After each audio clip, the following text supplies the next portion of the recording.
Inchesh lechachakwa, shnish moni mudash alwyn yin shleliltama. Inchesh gotak, Lil'wat Ulkan, Uchamilkan, Statliumkan, Shamash Gratuch and Lawrence Wallace.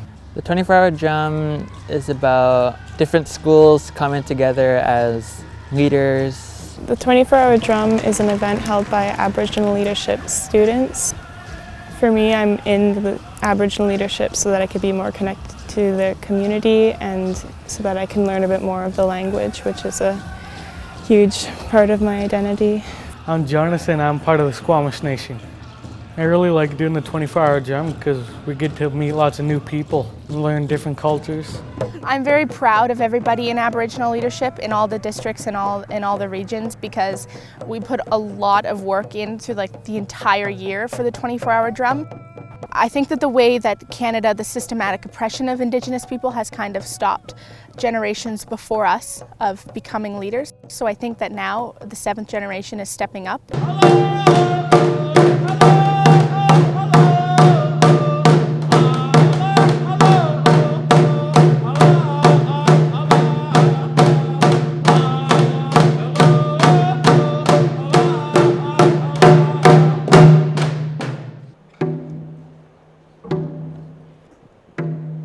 This story that we're talking about, sharing about our people being removed from Kitts Beach or our people being removed from Stanley Park, it's a part of history that most people have no idea. Hochsqual, Cedar Queen Snot, Notchin Floss, Cahomish Ochomeo, Onunatson Squallowin, Elton Sequetals, Chenquan Mantomi, Hochsqual to Seats, Elton Oyat Mitchip to Seats. Hi, I'm Ace Deshays Wallace, and my mother's from Squamish, and my father is from Ontario and East Crete. So our group in our Aboriginal leadership class, we are talking about the land. In the play, we'll be showcasing how when the area was colonized by Europeans, people were forcibly removed from their homes. And it was, at that time, if you were a non-Aboriginal person, you were entitled to these big swaths of land. At the same time, our lands were being stolen from us, and our people were being forcibly removed from our lands. And I was thinking about Stanley Park, and my great-grandfather and his home being knocked down literally while he was sitting down to dinner with his family, and the laws that made that possible. And that we as a country have never ever even looked at that part of our history. And to think about our ancestors who had they had to go and remove their ancestors' remains, their graves, they're taking their ancestors' remains and moving them from down there up here to the Squamish Valley, and how hard that must have been, not to just be removed from your home, but then to have to desecrate your own family's resting place.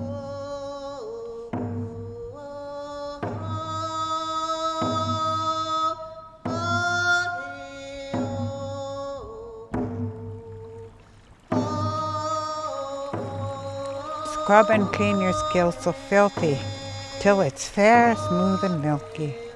Be pure of mind, body and soul. To be rid of the heathen is our goal. Our mission is to save your soul. Reaching and teaching is our role. Come graduation day, you'll say, gee, sister, I wish I could stay. I hate being Indian anymore. What will my reserve have in store? My family are like strangers to me now. Where do I belong? I do not know.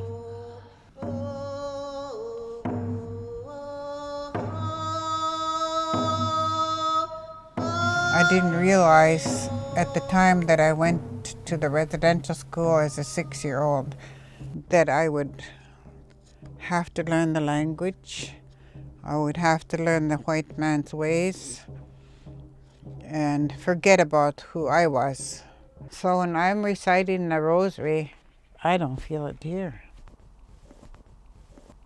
But when I heard it in our language, there was meaning, even if it was the Hail Mary in our language. And the first time I ever felt so close to the great Creator, or God, or the powerful one, was when I went to the sweat lodge when I was in my 50s. That's the first experience I ever had in all my life the nearness of my Creator, because everything I learned about religion was the fear of God. I was always going to be sinful. I was always going to be doing wrong, that I was going to burn in hell. It seemed like an endless job for the nuns there to get rid of the Indian, not only in a physical way with our skin, but with our spiritual being.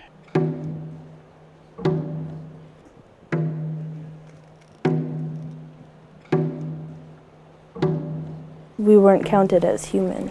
We were counted as savage, and they didn't count us as a human. They were trying to kill the Indian inside of a child. And I find that really sad. We almost lost our culture. We had probably the most incredible day I could have imagined when we had 2 guest speakers come in and just like teach us about being like confident in what you have to say. My name is Amari Newton, and this is Kia Kadiri, one of the dopest MCs in Vancouver, freestyle, written, all that. We work together a lot, teaching hip-hop and spoken word and leadership skills. Somebody called me a stupid nigger when I was in elementary school, right? And it really pissed me off, right? It made me feel like I was nothing, it made me offended. So for you guys, has there ever been something that someone said to you that you found was really racist and hurt your feelings? Right? Definitely, right? Who did you experience racism from? Teacher? So, right. Racism is a big issue around here, and I've been involved with it, but it wasn't much. It was just at the schools and like soccer, but that was like out in the city. I just want that to like stop. People think that it's just a certain type of person that experiences racism, but I've known a lot of people that have experienced racism. I went in to go pay for the gas, and my husband was waiting for me to pay for the gas, and this guy, he's in a business suit and everything, and he says, "You effing Indians, effing Indians." I've been called a chug, I've been called dirty Indian, drunken Indian. Dirty, lazy, stupid. Cupid is thought to bring love, not hate, peace, not war. They who shall not be named, put us in schools, assume that we have no thought, and call us what we're not. Exclude me from... I was pretty nervous, but I was ready. I had my piece memorized, because I was just nervous that they were going to joke about what we were saying. But once I realized that they wouldn't, and that they didn't, it just got a lot easier to perform, and it just came naturally after that. Words like chug, stupid, dirty, these words can cause pain, depression, and even suicide, all because you don't like the color of my skin. But the line between acceptance and exclusion is thin, so we need to stand up and make a choice because it's our right whether we have a voice. And we do, but no one can hear us. So we need to turn that volume dial to full blast and break the glass of racism. We need to stand hand in hand united and fight a battle that our people have been fighting for years. And yeah, it may bring some of us to tears, but it's a cause worth fighting for. We need to bring our people justice. Sometimes there may be better reasons why, but right now it's just this, racism.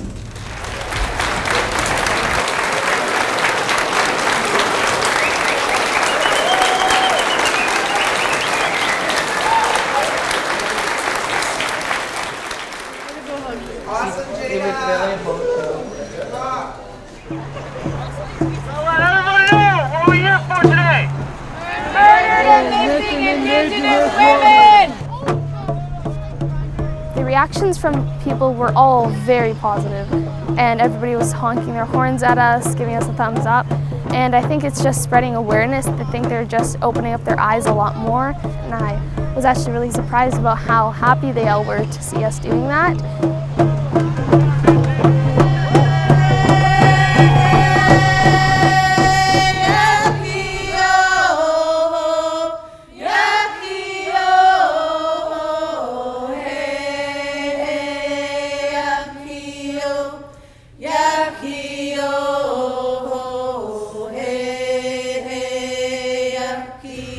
We're not equals in this world. 87% of these women were mothers. They were our life givers, our leaders, and our backbones in the community. They are still and forever always cherished deeply in our hearts.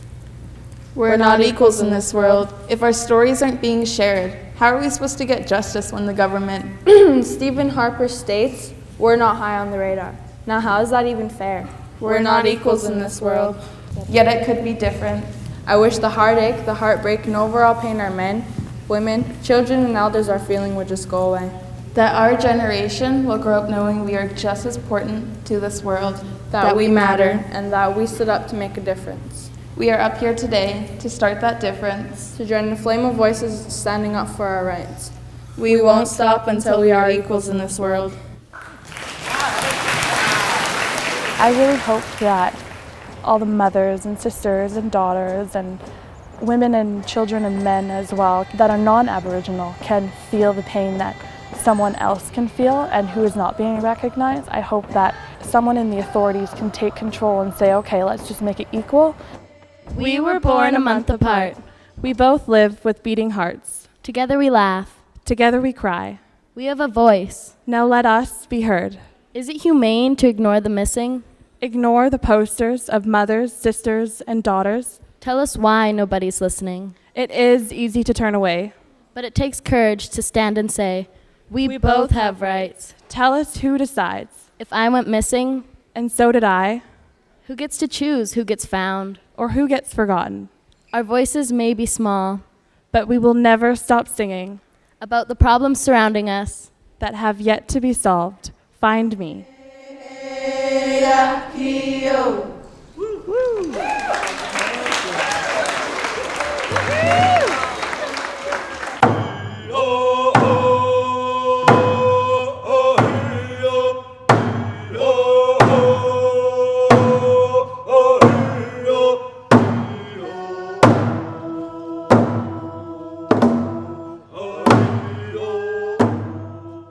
Education, you need that to get a job anywhere in the world.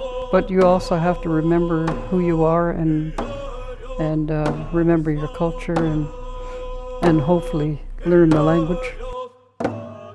Our youth are really learning the language. You got to teach that language to your children. My saying is you got to teach them when they're that high. Inchas Freddie Ritchie, Lil'wat Nation, Ufmilskan, Salimskan. The way I got in with knowing my culture is by my elders, and they saw me walking around with my head down and not really knowing who I am. They started teaching me, going through the process of learning the language and also knowing who you are. The person I look up to is Bucky John, and he's a great leader. Kikita in Squachicha. Kikita is my name. Ako Tsquilo Ripan. So I come from the land of the Tsquilo people. Every summer we went to the river and we stayed there. I stayed there all summer long. We fished for fish and we hunted grouse and we had to live on that land. So that was my introduction to the way of life.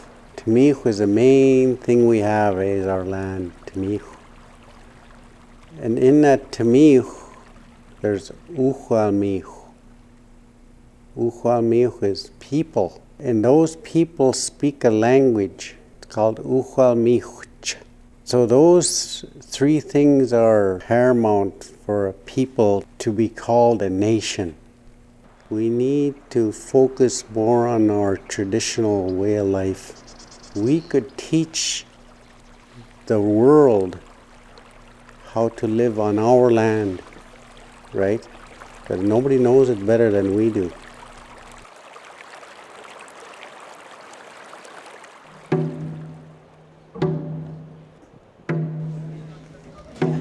Enchash Nenakdushin Kushin, Lil'wat Ulkan, Statiumkan, Uchumilch, Shamat Shkwaticha, Tanina Williams. I'm from Lil'wat Nation and I work at Signal Hill Elementary School in Whistler Secondary. Today was such an exciting day to have students come to the 24-hour drum meeting that are graduates from high school.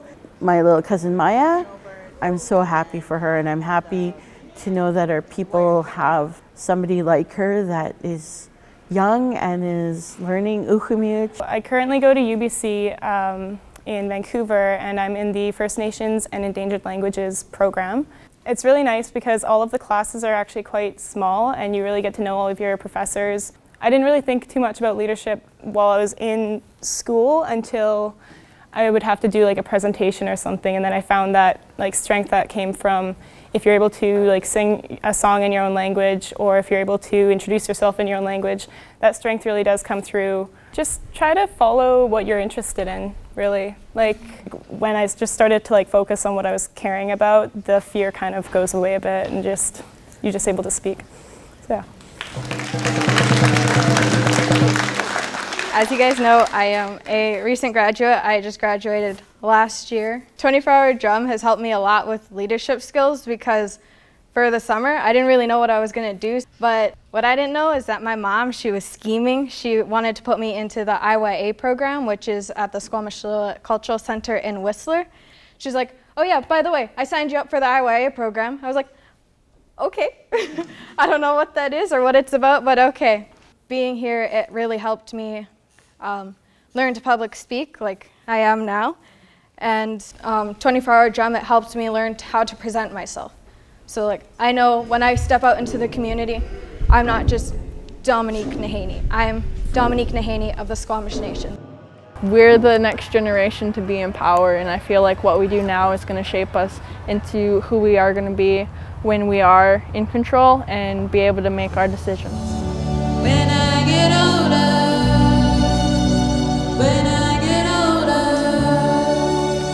I will be stronger, just like a waving flag.